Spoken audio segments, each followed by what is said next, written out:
Assalamu alaikum, dear students. Hope you are well. Today I will study your lesson chapter 3 kinematics. In my last lecture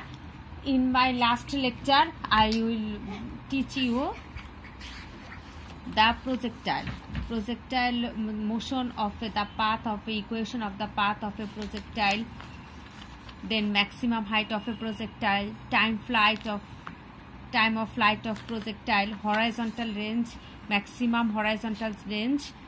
These topics we complete in last two lectures. Today I will discuss the motion of a horizontally projected body. Motion of a horizontally projected body. In the figure you see that suppose an object is thrown from point O, a point in the space, to the direction of horizon with initial velocity v0. The horizontal velocity will remain unchanged. The acceleration due to gravity is working on it in the downward direction. You know that acceleration of gravity is working in the downward direction. Thus, the acceleration in the horizontal direction is 0 because there is no gravity in the horizontal direction. So, the acceleration in the horizontal direction is 0. Suppose at any time the object reaches at point P, where it travels x, horizontally x and vertically y. So, x and y are the distance in horizontal and vertical direction. The angle of projection theta naught, which is 0. The angle of projection which is theta naught and its value is 0. Thus, at time t, the horizontal displacement of the object, we say that x equals to v naught cos theta naught t, which is v naught cos 0 degree t, that means v naught t. And the vertical displacement, the formula of vertical displacement is y equals to v naught sin theta naught t plus half gt square. So, theta naught equals to 0, y equals to v naught sin 0 degree t plus half gt square. Sin 0 value is 0. So, y equals to half gt square. From equation 1, we get t equals to x by v naught, and we put the value of t in equation 2, y equals to half gt square in this formula. Y equals to half g x by v naught whole square, gx square divided by 2 v naught. Then we get x square equals to 2 v naught divided by g into y. X square equals to 4a into y, where 4a equals to 2 v naught square divided by g. Because v naught and g both is constant, x square equals to 4ay, which is a parabolic equation. So, we can say that the path of motion of a horizontally projected body is parabolic. The path of a motion of a horizontally projected body is parabolic. In equation, we found that this is a parabolic equation. This is the motion of a horizontally projected body. If body is thrown horizontally, then the body will fall in a then the motion of the horizontally projected body is parabola, which equation is x square equals to 4ay.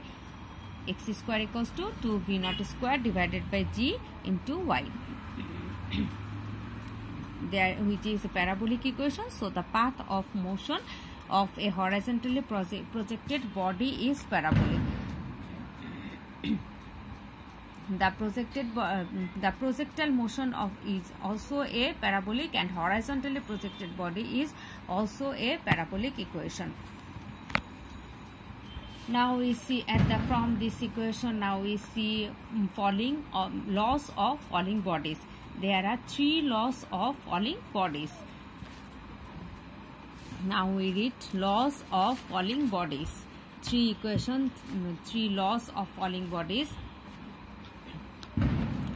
If an object is released in the space, it will start to fall immediately. The reason behind it, this is gravity. If we let a heavy and a light object fall from down from the same height at the same time, the heavy object will reach the ground first. But this concept is false, which was proven by Galileo. In the year 1589, Galileo proved that every object of different weight reach the ground at the same time by dropping them down from the famous Minar of height of 180 feet located at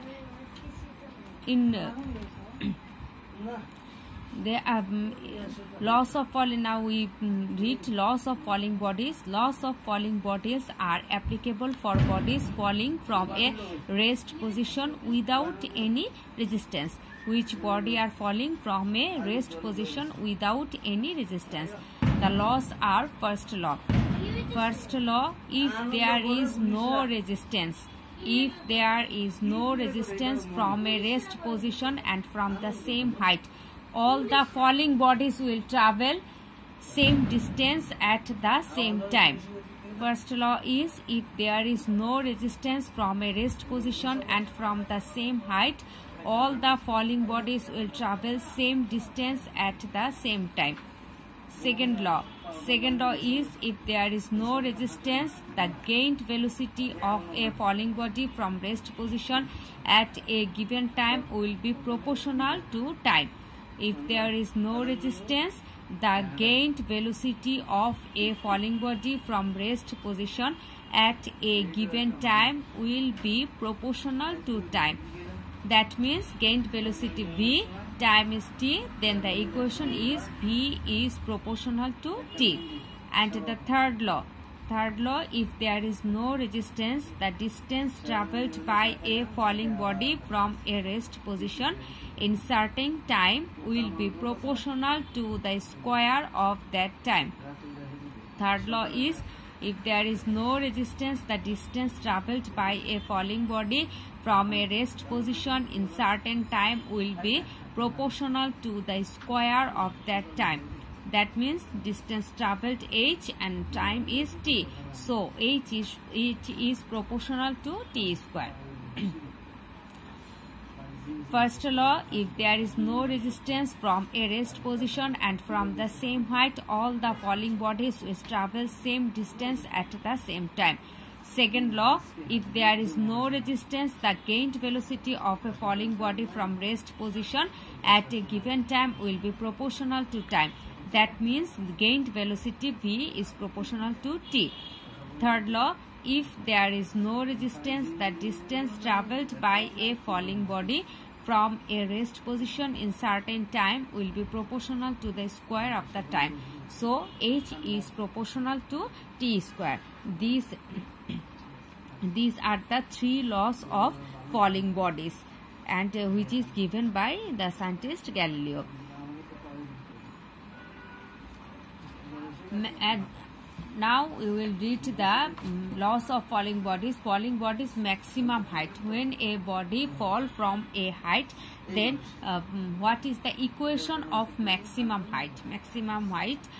Suppose an object is thrown vertically upward with initial velocity v0 from y0 equals to 0 position, and the object reaches the maximum height capital H.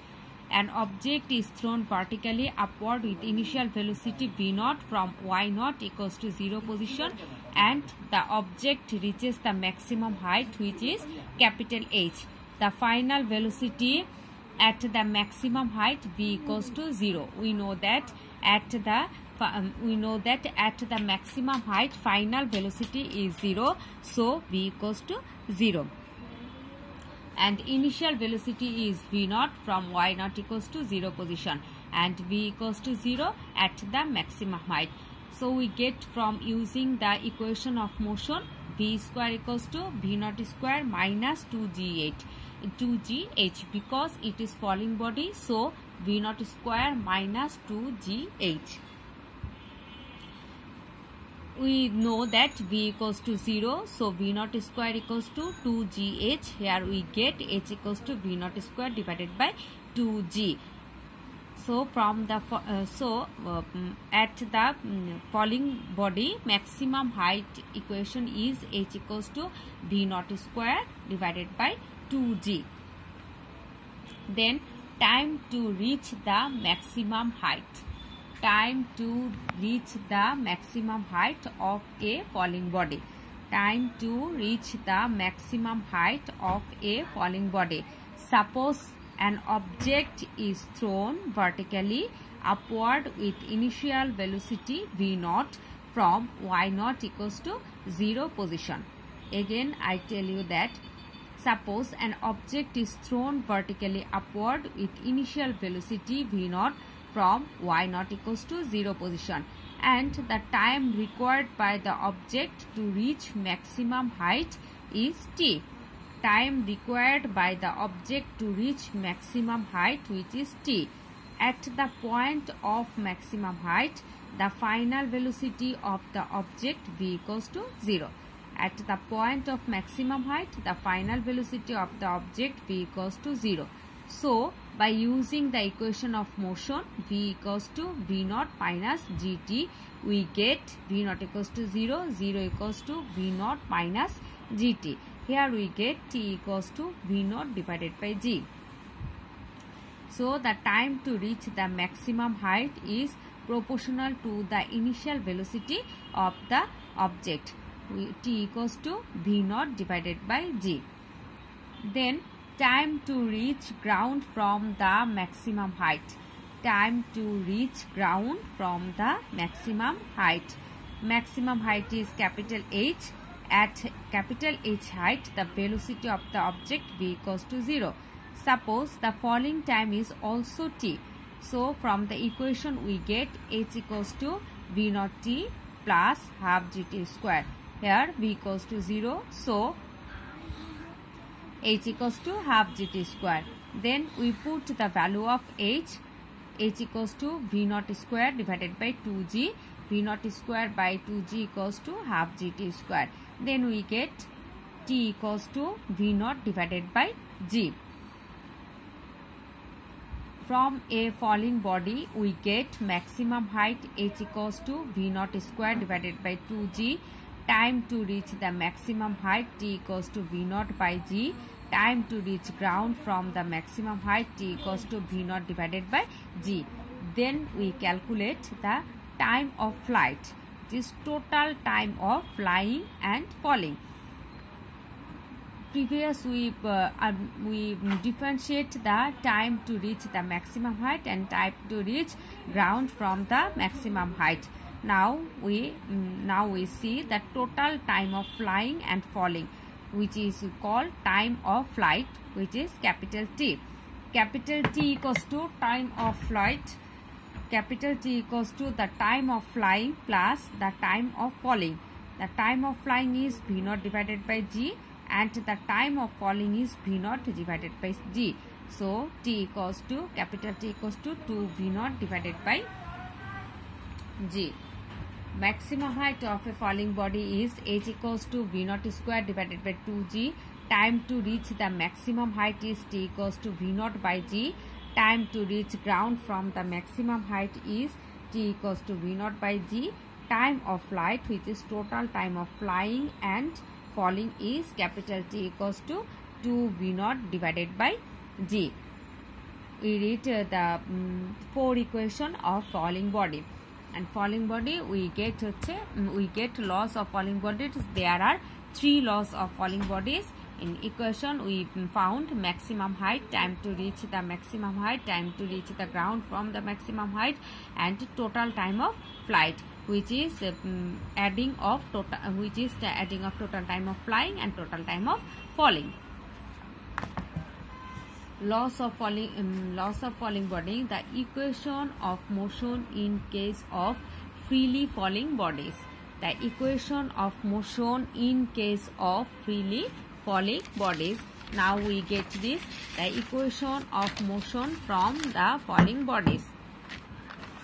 The equation of motion in case of freely falling bodies. If an object falls from a height without any resistance, then its initial velocity is v naught. After time t, its velocity is v, and the distance traveled vertically down h, the acceleration due to gravity is g.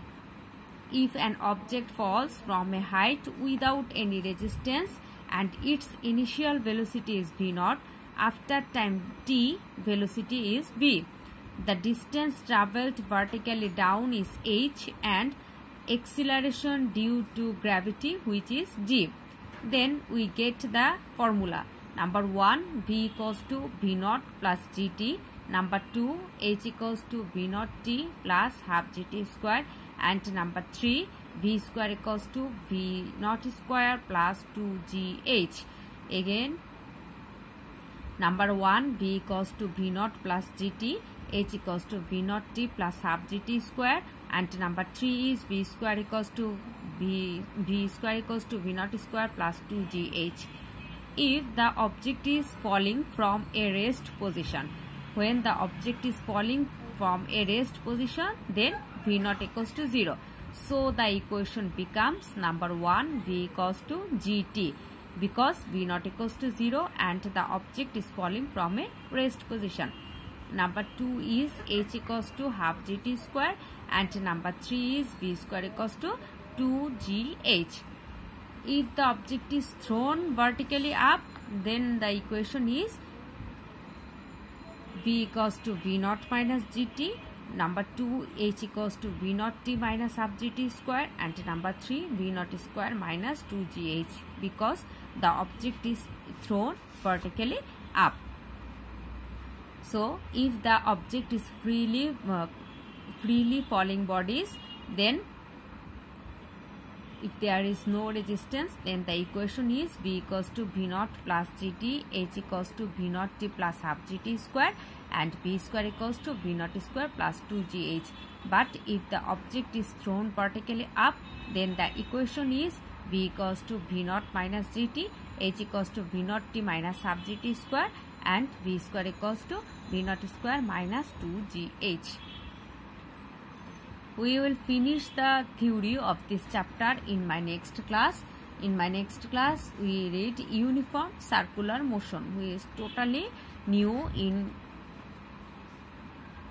this chapter. Uniform circular motion, then relation between linear velocity and angular velocity. You know the linear velocity, but you don't know the angular velocity, which is new to you. Then angular acceleration, which is also new. Then centripetal acceleration, value of centripetal acceleration, the last part of this chapter. Then we go to the creative question of this chapter. Projectile related creative, then horizontally falling bodies related creative, and we also do the uniform circular motion creative. Then our chapter will finish. Today we read the horizontally falling bodies.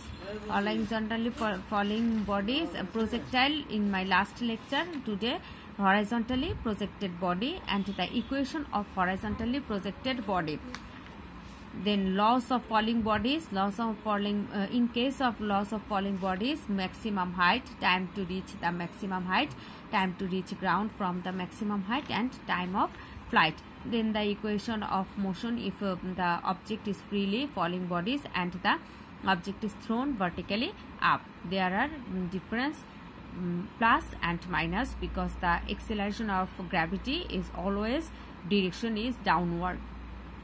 So when we throw an object vertically up, we get v equals to v naught minus gt, h equals to v naught t minus half gt square, and v square equals to v naught square minus 2gh. But if the object is falling freely, then the equation v equals to v naught plus gt, h equals to v naught t plus half gt square, and v square equals to v naught square plus 2gh. Laws of falling bodies, first law, second law, and third law. Second law equation is v is proportional to t, and third law equation is h is proportional to t square. I hope you will understand these topics well. and you read it in your home. Stay well and continue to read. Allah Hafiz.